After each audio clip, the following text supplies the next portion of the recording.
This is Henry Kaminski Jr., and you're listening to the Head Smack Podcast. You are listening to conversations with misfits, mavericks, and trailblazers. Hey, welcome to the Head Smack Podcast. My name is Paul Pavoni, and I have another misfit with me. I have Henry Kaminski Jr. with me. I have known Henry for quite a few years. We're both branding guys. Like Henry, he had a podcast. I enjoyed listening to it. I was on it one time. A lot of wisdom, a lot of experience in the branding space. He has been 16 years in the creative industry, specializing in restaurant and hospitality, marketing, and branding. Henry, how you doing, man? Paul, man, long time no see. How are you, my friend? I am doing good, man. I was looking forward to this and looking forward to this conversation. We're going to have a lot of fun. Looks like you've got some sun. I got some sun as well on my vacation, celebrating my 30th anniversary. I'm a little toned down than I was, but I was like, well, congratulations. That's pretty amazing. 30 years. Yeah, 30 years, man. First day at the beach, I got sunburned. So I'm finally getting back to normal shade. But good to see you, man. It's been a while. Man. Great to hear your voice, man. Listen, I've been a huge fan of yours for these years in between that we haven't chatted. Watched you, build this thing up and really take it by the reins, the show, and I'm just so proud of you. And so what's the word I'm looking for? From afar, because I'm in New Jersey and you're out Midwest, and the work that you do is so inspiring to me. And some of the stuff that you were putting out on social media, I happened to grab and get a hold of and take a peek at, and I was just like, man, this guy gets it. He just gets it. And so, I know we haven't chatted in a long time, but I will say a lot of your work has inspired me and to do the things that I'm doing today. A lot of it came from just the stuff that you put out and the stuff that you create. It's just so clean and it just breathes quality. And I'm just, again, I don't want you to get such a big head here, but I love your work and I love the angle that you take things. And we need more of Paul Pavonis in the world. Believe me when I tell you. Well, thank you, man. I appreciate that. Yeah, my head is big enough physically, and so I don't need it any bigger than it is. It's already hard finding hats. So, man, what I like to do with this podcast is I like to start with understanding people's origin stories, because it's always fascinating to hear where somebody started and kind of the head smacks along the way that brought them to where they're at. And that inspires people. That when people see that, they see, okay, I've got a similar story, or that what happened to Henry or that person is similar to what I'm going through. And so, kind of share a little bit about the origin story of Henry, and you can go as far back as you want, as you feel would be relevant to where you're at now. Sure. I mean, listen, we'll keep this business focused, but I will share with you that I'm a scrappy mofo, and nothing came necessarily easy for me. Listen, did I get a couple breaks here and there along the way? Absolutely. Am I grateful for those? Absolutely. But for the most part, I had to really scrap my way to where I'm at today. And I look back and I say, damn, I would have never thought in a million years I'd be doing what I'm doing today and be at the level of comfort and the level of what's the word I'm looking for? Just gratitude. Like, Yeah. I say, you got to take a step. You got to take a second to just breathe and kind of just look back and reflect. I don't feel like a lot of people do that. Right. It's constantly go, go, go, go. And, that was me, in my early 20s. Nothing was ever good enough. I wanted everything 3 times. Yeah. I couldn't earn enough money. I couldn't, it was just go, go, go. And now as I get a little older, I start to realize like, maybe you should be grateful for some of the stuff you already have. Before you start, clawing at the next thing. And that has grounded me, and that comes with age. But got out of college 2002. Nobody was hiring. 9/11 just pretty much happened. Right. there was a hiring freeze. The world was in turmoil. People couldn't believe what had happened. So I'm fresh out of college and I'm trying to look for a job and I'm going on these silly interviews and nothing's happening. So Yeah. again, I talked about breaks before. One of my uncles, he's a pretty successful guy in the northern New Jersey area. He had some connections, and I've asked him, hey, if I give you my resume, would you pass it along? And he did. And so I happened to land this job at a local hospital, and it was entry level. When I tell you entry level, I was checking Yeah. insurances, cleaning coffee pots, and and it wasn't anything special, but I took advantage of the opportunities. The hospital paid for higher education, so I went and got my master's degree in business management. Wow. Once I got that, I started just again trying to climb the corporate ladder there as high as I could. I got to assistant director of the Sudden Infant Death Syndrome Center in the Children's Hospital. That kind of opened my eyes to marketing, Yeah. branding, advertising, because I was responsible for creating fundraising events to raise money for sudden infant death syndrome awareness. And then also part of that money went to events that supported families that lost babies to sudden infant death syndrome. Yeah. So I was able to, it was a pretty unique job. It was very sad, but very rewarding at the same time. But Right. where I got bit by the design bug was every time I was putting an event together, I needed marketing materials. I needed flyers. I needed digital invites, all of that. And I had nobody to design it. So one of my buddies who was in the nightlife industry at the time, because I'm not going to lie, maybe I was a little club head back in the day.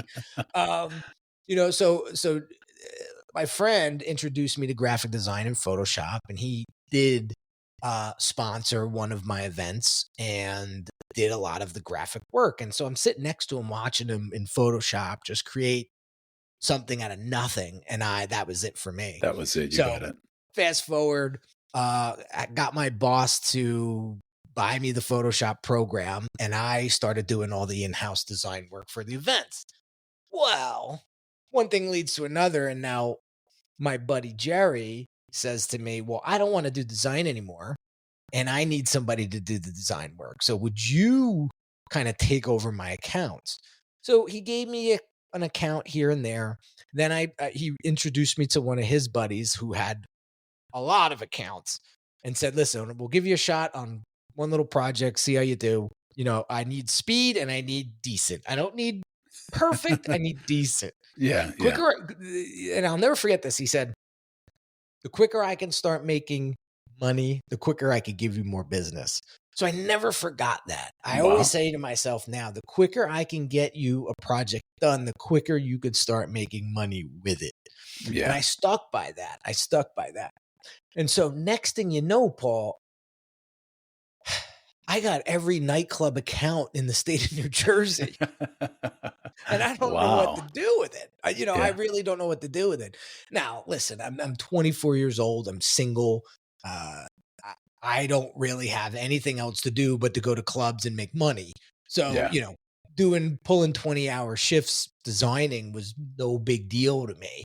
Yeah. As long as I had my coffee or my Red Bull and a computer, I was ready to go. So fast forward, I meet my wife. I start to get older. I start to get out of the industry a little bit. But the good news is as I'm trying to kind of mature out of that world, I start picking up a lot of restaurant accounts. Oh, wow. And what happens is the liquor distributors, the beer distributors, even the food distributors started seeing my work. And I got very, very close with certain individuals in those sales roles, and they took me to all their accounts. So now I start getting all these accounts in the restaurant space and had a great, great run until Hurricane Sandy hit. Oh, wow. Hurricane Sandy hits and wipes out two of my biggest distributor clients. I mean, they had products basically washing away, 2-3 miles away from their Wow. facility. That's how banged up they Wow. were. When they restructured and reorganized and reopened, they said, Henry, we love you to death. You've been amazing, but we're taking this all in-house. Sayonara. So Wow. probably lost about $300,000 worth of business overnight. And I had no idea how to make that up. Yeah. Okay. So now I'm stuck.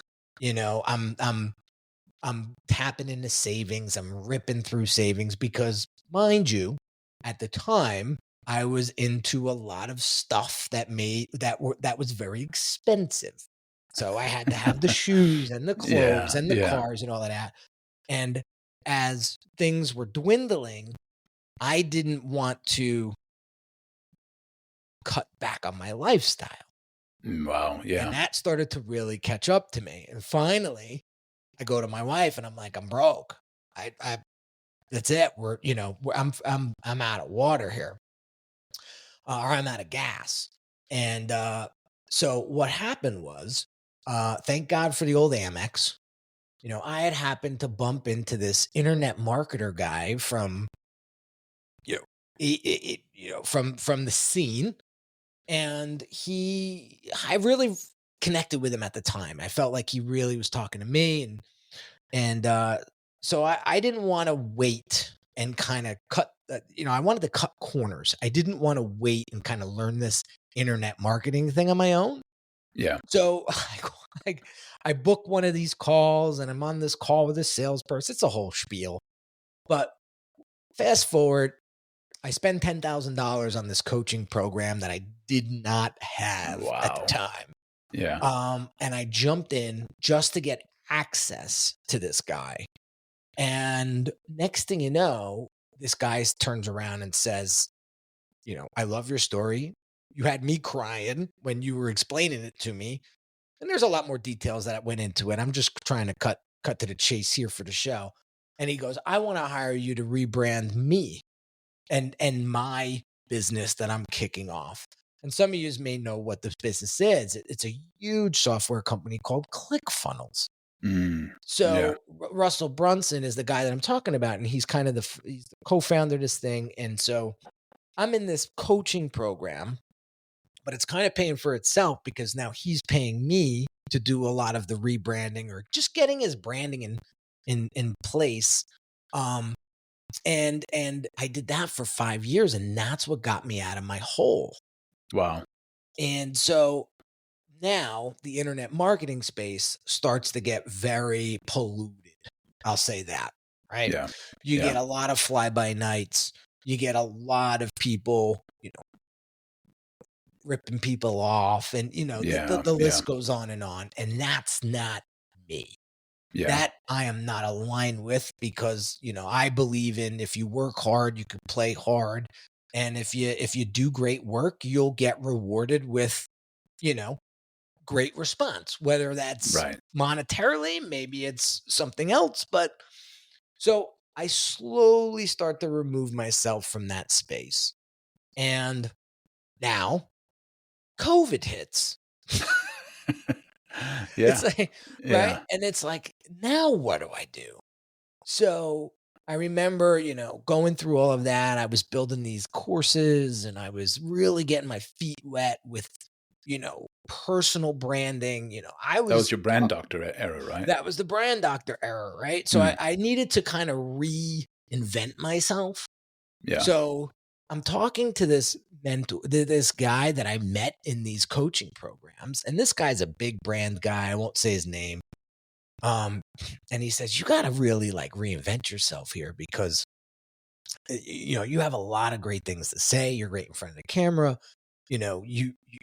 You're really good at what you do, but if nobody knows who you are or can remember you, this is where I got bit by the branding bug. It's all for nothing.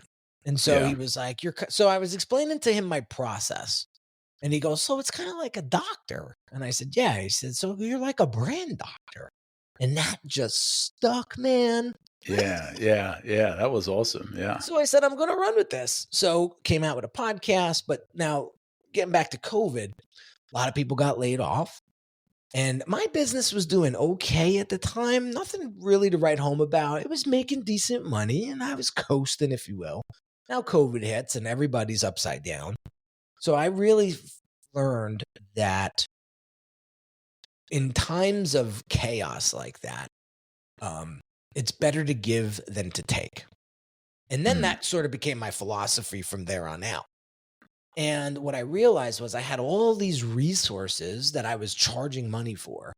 I said, you know what? These people need, this is what I said to myself. I said, these people need my information and my knowledge more than I do right now. Yeah. So I went online and I did a live stream and I said, click on this link and you'll get access to all my stuff for free. Just Wow. take it. And if it helps you, please let me know. and if there's anything else I can do to help you, let me know. Sure enough, after hundreds of downloads, people start reaching out to me. I've been with this company for 20 years. They let me go. Now I have all this knowledge and I don't know what to do with it. I want to consult, but I don't know where to get started. So I dive heavy into the personal brand space 5 years ago. Now it's like a big thing. You see Chris Do, who's another amazing marketer and brander. And he was a coach of mine for 2.5 years. So me and him are very close. And I love Chris. He's been on the podcast too. Yeah. That's another reason what made me want to reach out to you and talk to you about the show, because I was listening to that. And so, he's big into that's all he talks about right now. So here's me 5 years ago, talk about personal branding and everybody's looking at me like I'm crazy. Like, you are an egotistical maniac if you think I'm going to create a business and brand around myself. And I was like, but what's your differentiator? Like, what's your big difference between what you do and what this next person does? And they kind of get stumped and they give me these, cookie cutter answers. And I'm like, no, guy or girl, it's you. Like, you are the number one differentiator in what you do, and nobody can replace you. Nobody can be you, right? And then they get this aha light bulb moment, and they're like, okay, I get it now, but how do I get started? So during COVID, so 2020, 2021, 22, I go heavy into personal branding, and I focus on personal brands. While I still have this love and passion for hospitality and restaurants and all of that, which I still held on to quite a few clients during that time.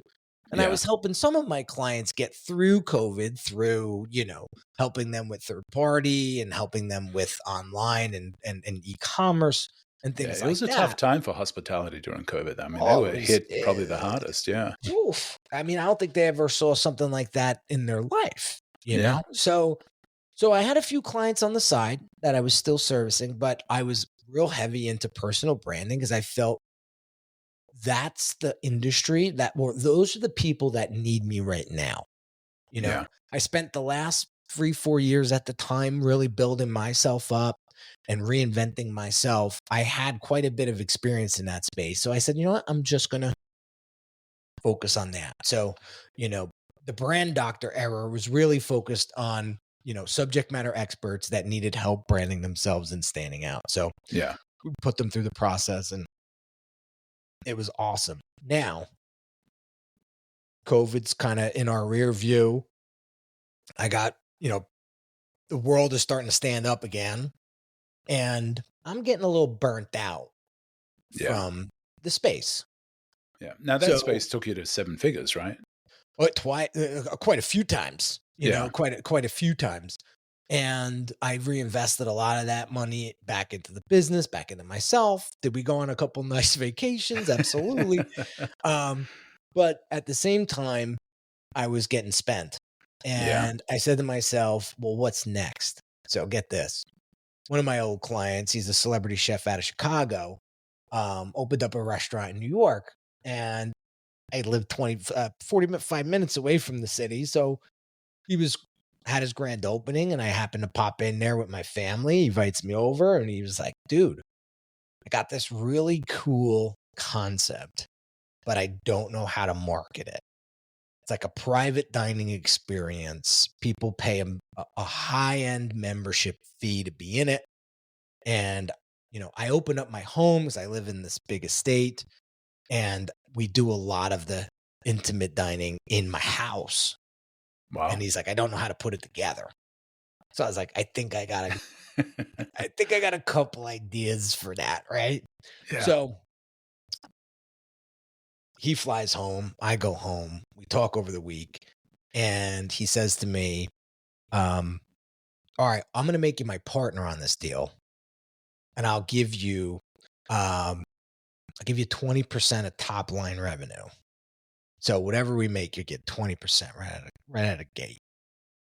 So I said, that's a risk because I'm putting a lot of the effort, I'm putting a lot of Right. Sweat equity. Yeah. yeah. So I showcased the whole thing to him. So it was basically an application funnel, landing page website that he would promote it on his channel and his channels, and people would come into this application and we would approve them, and then that's how they became members. Well,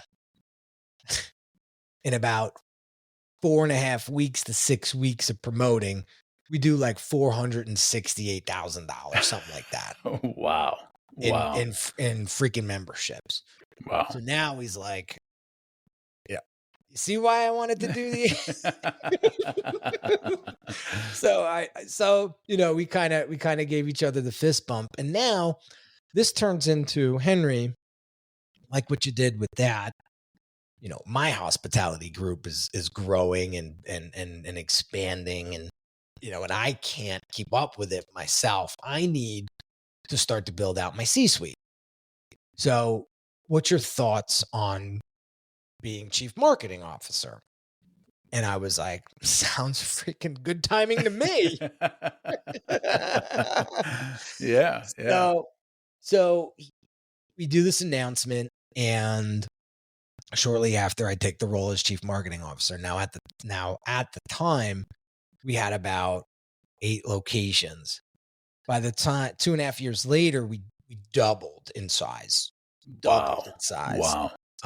We had quick serve, a dessert concept that went to 7 locations in 2 years. We had a casual dining that franchised out, and we took that to 3 or 4 locations until we Now, are started these all to. in the New York area, or are they No, so they were national? all over the country. So the quick serve, the dessert concept was scattered throughout the country. We had Laguna Niguel, California, San Francisco, we Kansas City. I mean, we were kind of scattered all over. And then the casual dining spot went to 4 locations, and then we started dialing back that franchise a little bit just to get our ducks in the row. And then we had some signature, we called them signature venues, which were higher end upscale Italian steakhouses. So there's a few of those down in Florida. There's one going up in Cleveland, I think, in the next few months. So very, very exciting time. So I really, really now come back into the hospitality and restaurant world, but in another stratosphere. Wow. Yeah. On a completely different level. And I didn't realize, that my passion was so strong for this world, right? Yeah. Yeah. So our contract, so this was a contractual position. And so the first, contract goes up, and he's like, you're doing a fantastic job, want to keep you around. Yeah. So I signed another contract. And then once that contract was up, I started to consider, again, another reinvention of myself. Yeah. And so I never really got rid of, at the time, the company was called Unique Designs. I always had it because I do a lot of print work as well. I don't really talk about it as much as I should, but I do quite a bit of print work for restaurants. So whether Yeah. it's menus or brochures or whatnot. So I always kept that business kind of humming in the background.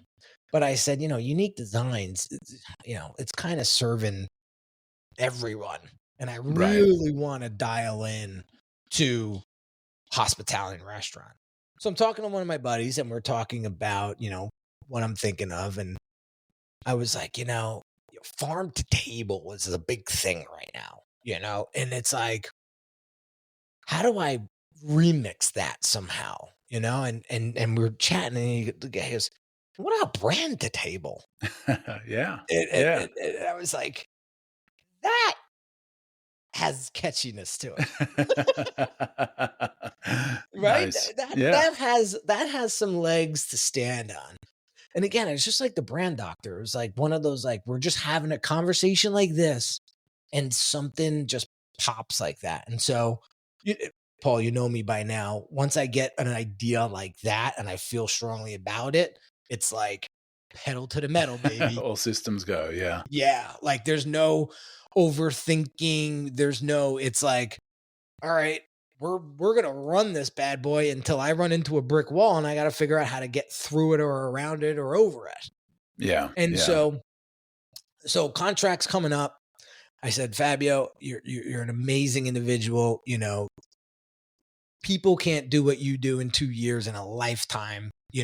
It's been fun, but I want to, spread my wings and get back to, what I was doing prior, but only in this world.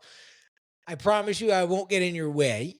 But I feel it's time for me to do my thing and to serve at a level that I want to serve at. And he said, dude, you're bulletproof now, buddy.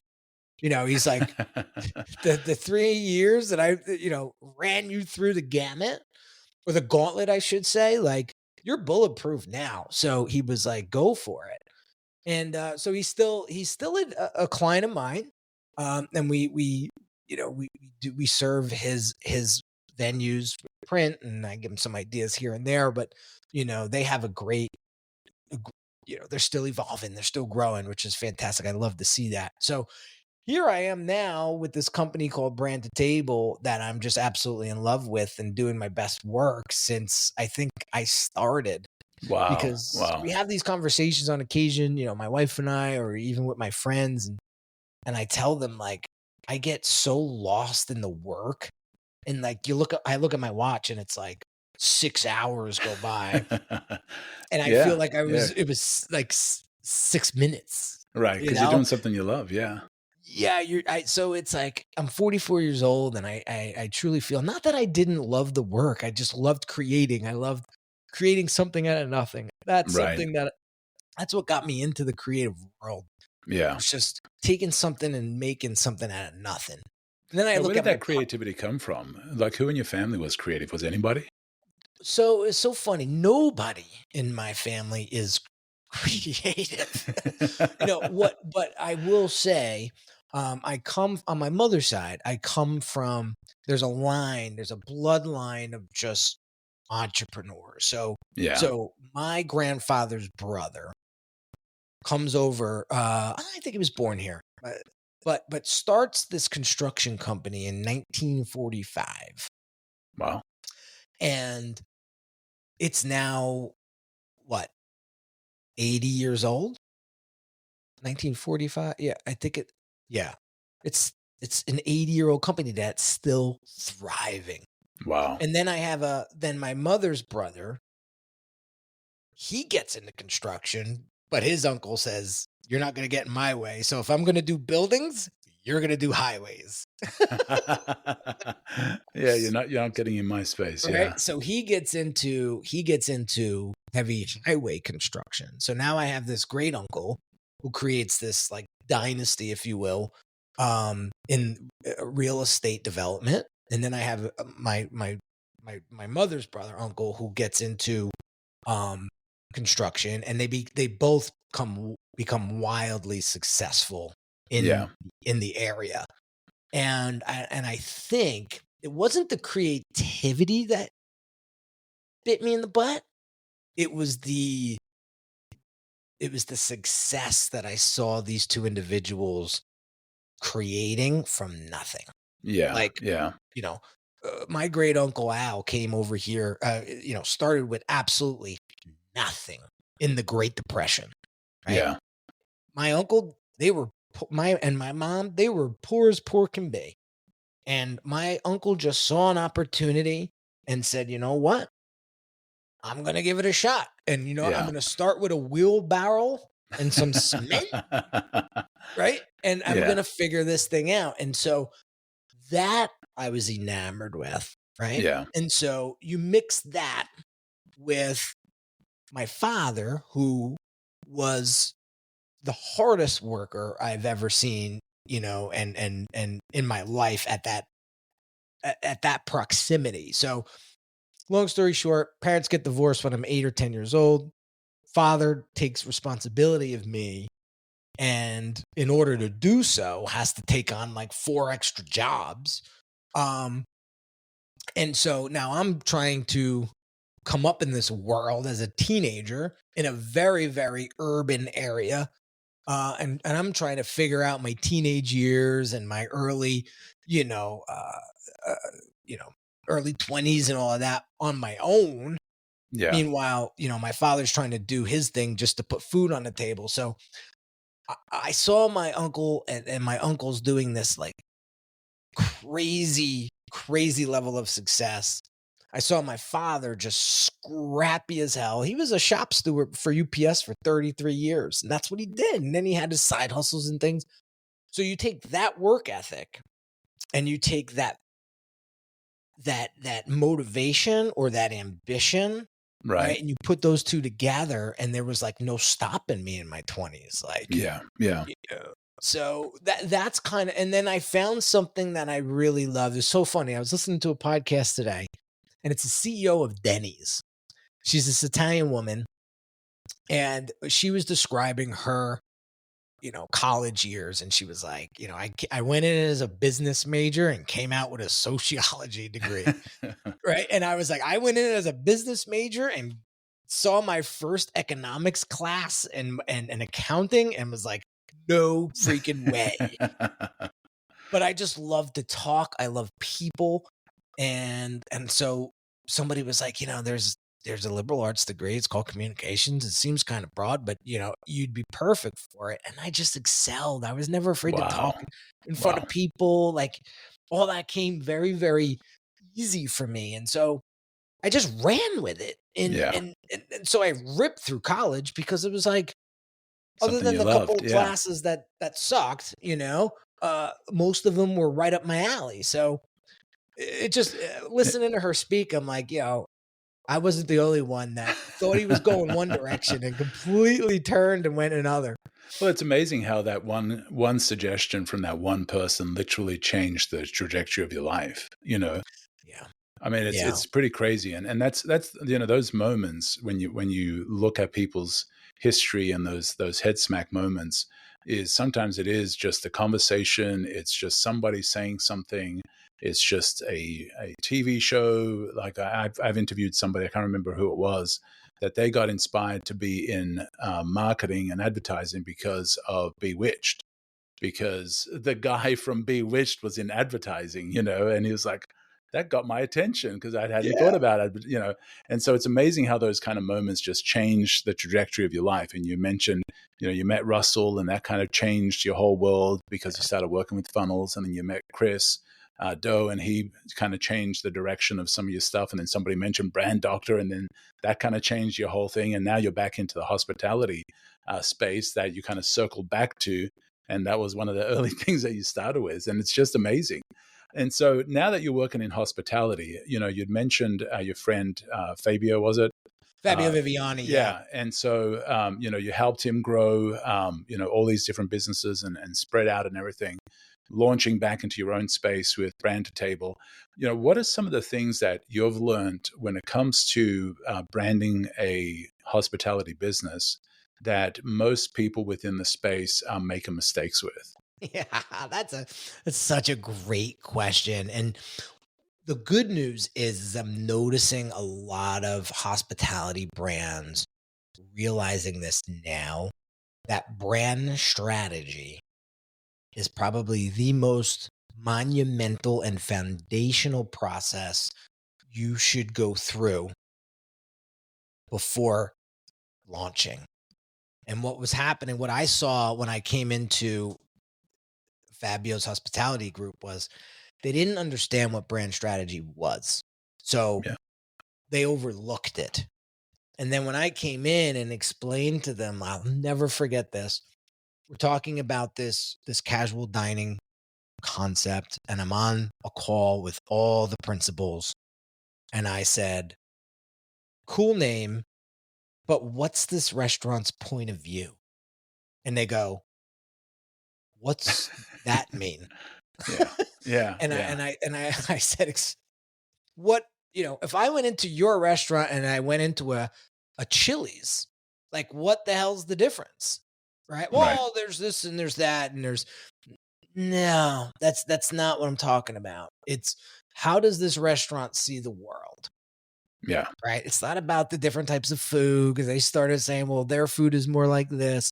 No, that's not what I'm talking about. It's if your restaurant could speak to somebody, like, how would it sound? How would it make the person feel? You're no Yeah. spring Yeah. chicken to this stuff, right? They had no concept of that whatsoever.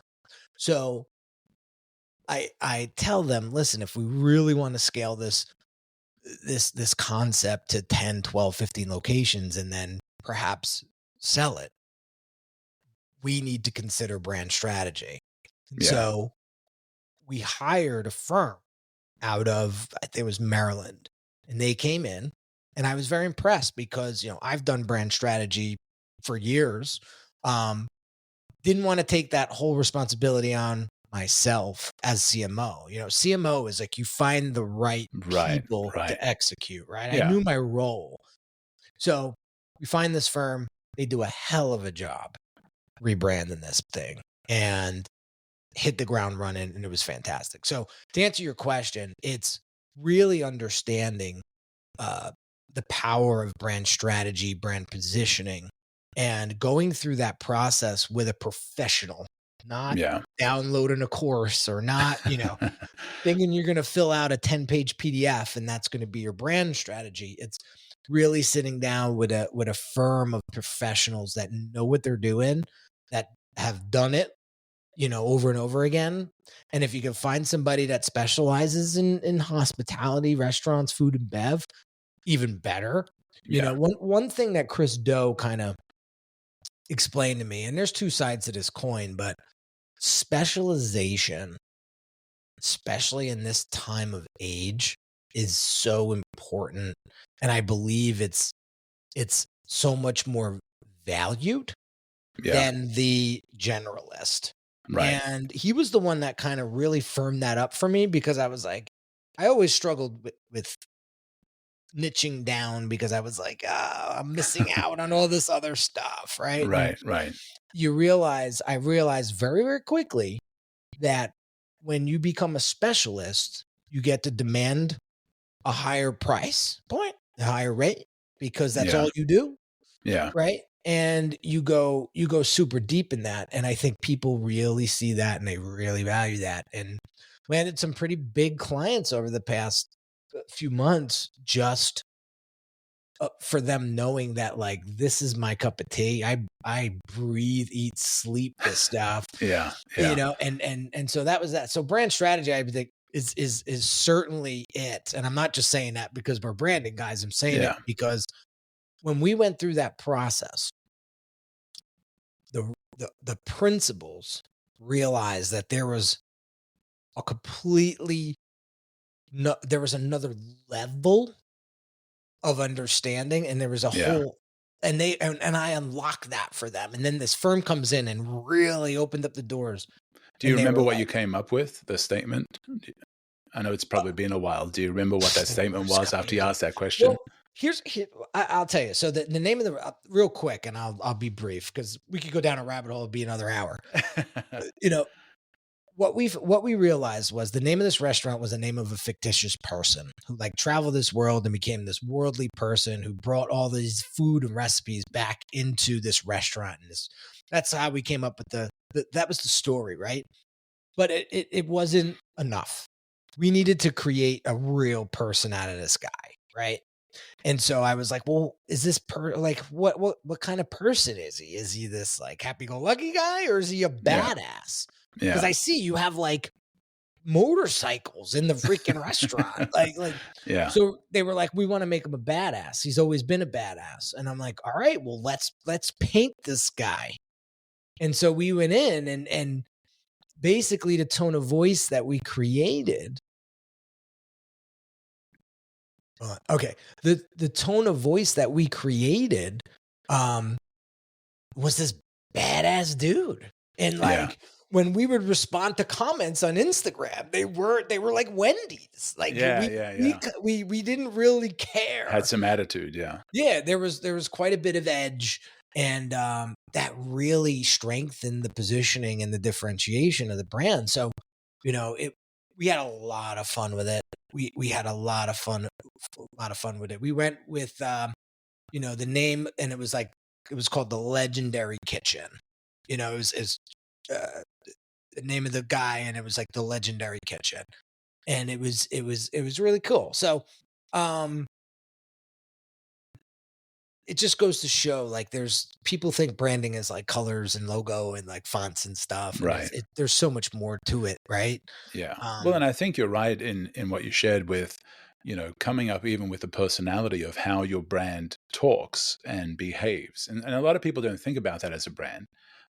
Is considering that, especially if it's your personal brand, I guess you can have a alter ego, but when you're talking a restaurant or a company or an organization or any kind of an entity is deciding on what kind of a personality it's going to have. How yeah, does it respond to tweets or X's? How does it respond on Instagram DMs? How does it, what is, and that dictates imagery and the look and feel. yeah. But when you don't define that, then you can get fractured pretty quickly.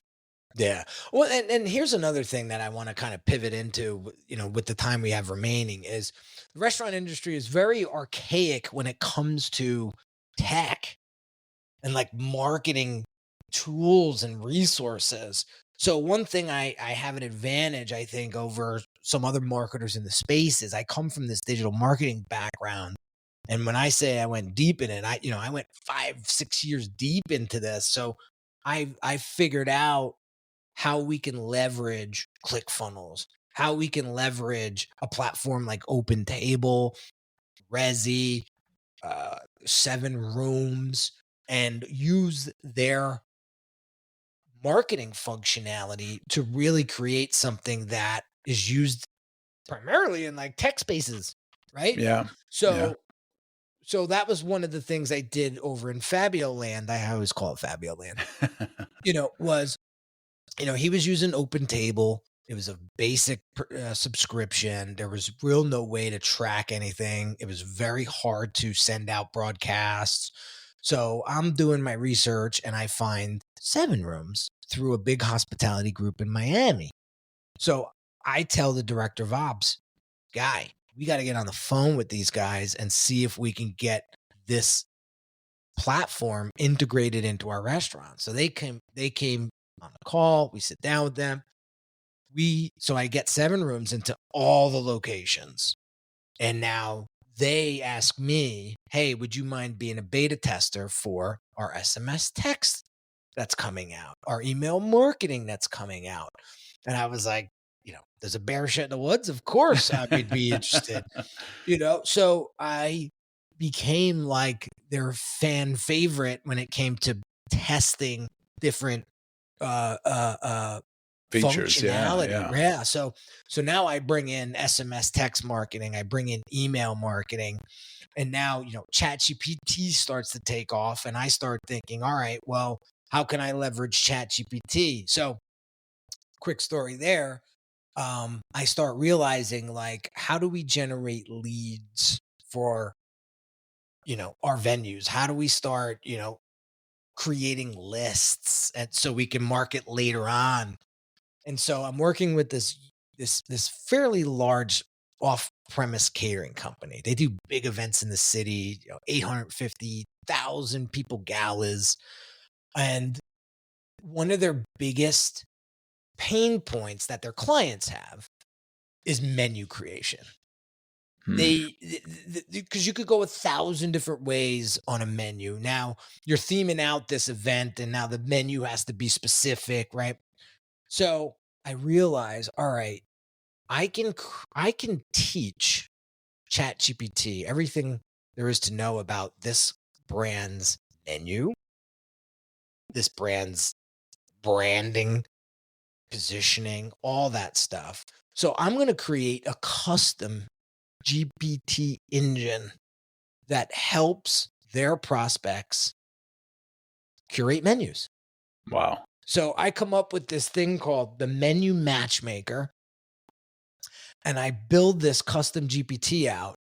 And now what they do, how to generate leads, is we use ManyChat, which you're familiar with. Yeah. You DM them menu, and it captures that person's email address and then brings them to this custom GPT, which has prompts there to help them and guide them. Or you could type in, I have a 100-person party. It's a 70th birthday or it's a retirement party. I need a gluten-free and vegan option. They type all this into the GPT. They hit go, and the whole thing is curated by ChatGPT. Wow. And then the call to action at the end is, well, the next step to get this thing going is to book a consult with us. And so that's all pre-programmed. So we were actually doing some content around it today. That's why it's top of mind. Yeah. And we were live demonstrating this in the video, and people were going nuts. Like there was kind of like a little small live audience going on.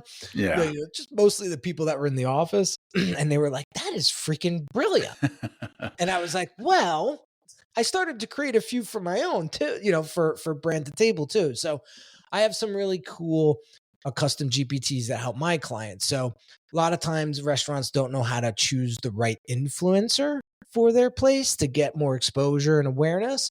So I have an influencer outreach assistant, which basically you type in you DM me influencer on Instagram, and it'll bring you to the GPT that will help you find the perfect influencer for your restaurant and actually how to reach out to them and secure the deal. Wow. Right. So there's a few. I did that one. I have a menu and profit analyzer, so you can upload your menu and it'll tell you how profitable it is and what you should 86 or maybe add. Right. What other ones do I have? So it's the influencer one, the profit maximizer. The marketing audit one it comes in handy. So you basically you type in you DM me audit on Instagram, and you'll get this GPT, and then it basically will prompt you a couple of questions, and it'll tell you where your deficiencies are in your marketing. Wow. And then I have a social media generator, which a lot of my clients, they suffer from. I have a lot of ideas. I don't know how to lay them all out and categorize and actually execute them. Or I have no ideas at all and I need help with ideation. So if you type in, what is it? I think it's social. I should know this, right? I forget what the keyword is. You know what? We'll put it in the notes, but that GPT will basically give you however far out content calendar with phenomenal content ideas for your restaurant based on some of the information it asks you to submit. So I've really taken this our AI and GPT to another level for lead generation, but also to help my clients really excel because nobody is doing it in this space. Right.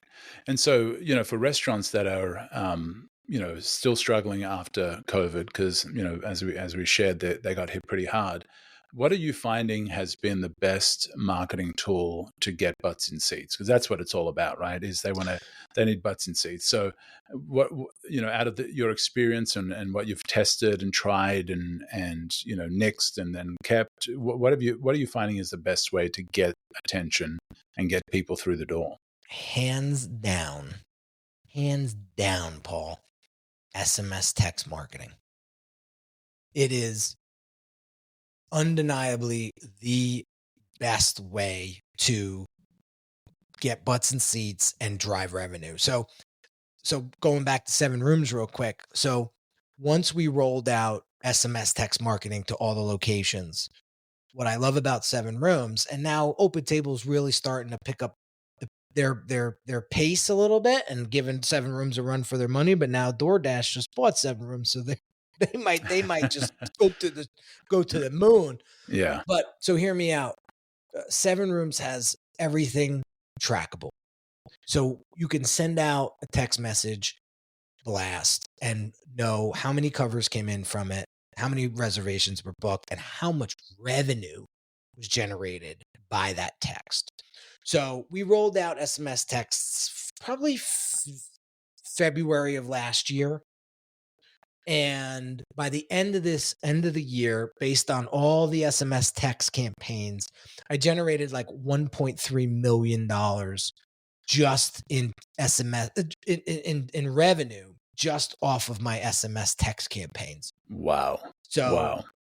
We've done email. Email works great too, but people trash it. People don't open it up for a week. They miss the promotion or the feature, whatever. SMS text, when that sucker hits their message, it's like, I got to open it. Who is this? Who is this from? Now, I don't recognize that. How does it track? I receive the text, then I go to the restaurant. How does it know that I came to the restaurant as a result of that text? So there's a Bitly link in the text message. So they click it to book the reservation. Ah, okay. Now the reservation tracks their spend. Yeah. Wow. So once that reservation closes, we know every item that they bought, how much they spent. And now we're tracking them because these 7 Rooms and Open Table, they're CRMs.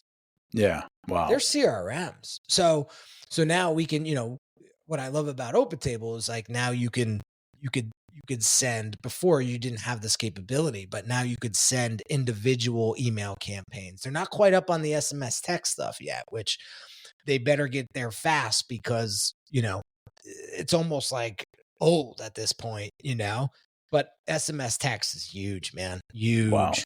Wow. Now with you mentioned ChatGPT and AI, and you mentioned, things like DoorDash. What are you seeing as the next big thing when it comes to marketing in hospitality?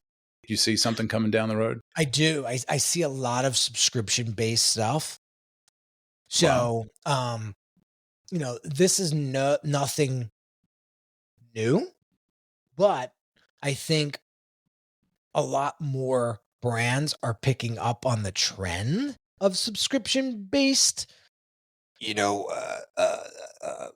functionality, and also I think we're going through an interesting time right now because people are kind of getting a little tight with their money, but if the value's there, they'll spend it, sort of thing, right? Right. So right now, I think we're caught between this weird place of I want to spend if it's worth it, if the value's there, right? And experience is everything nowadays in restaurants. Before, experience wasn't a thing because there wasn't that many restaurants. Now there's one on every other block, and it's, you go down the street or around here, there's 17 Italian restaurants to choose from. How the hell do you choose them, right? Yeah. So the experience is everything. So, we also have been doing a lot of like wine dinners and tastings and, exclusive experiences. We partner with, we're going to do one with McAllen next month.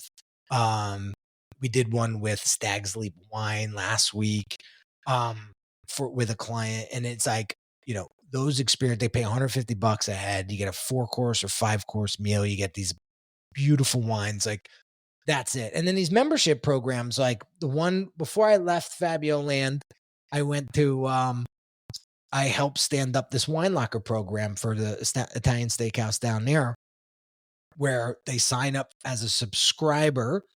You get X amount of wines, you get VIP treatment when it comes to booking your reservation, things like that.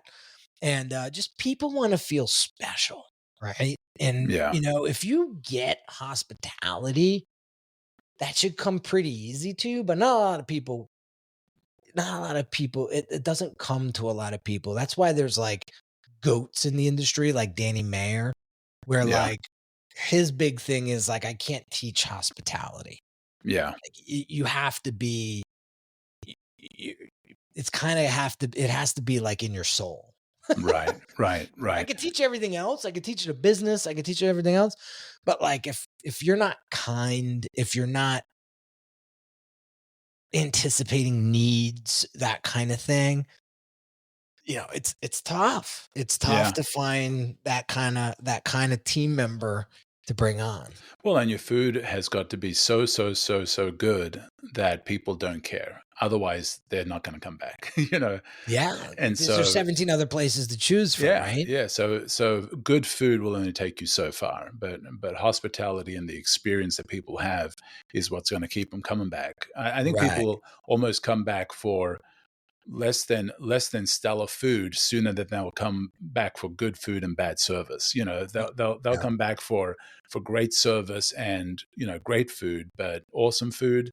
If it's the hospitality is bad, they won't come back. Henry, Exactly. this has been amazing. I know you've got to go, and thank you so much for your time. And appreciate you, man, and proud of you and all that you're doing. And next time I'm in the area, we'll have to go grab a coffee or break some bread somewhere. I'll definitely take you to one of my spots for sure. You All will right, not. man. You will not leave New Jersey hungry. I can promise you that. Awesome, man. Well, I appreciate you, man. This has been great catching up, and look forward to seeing you and chatting again sometime soon. Have a good one, man.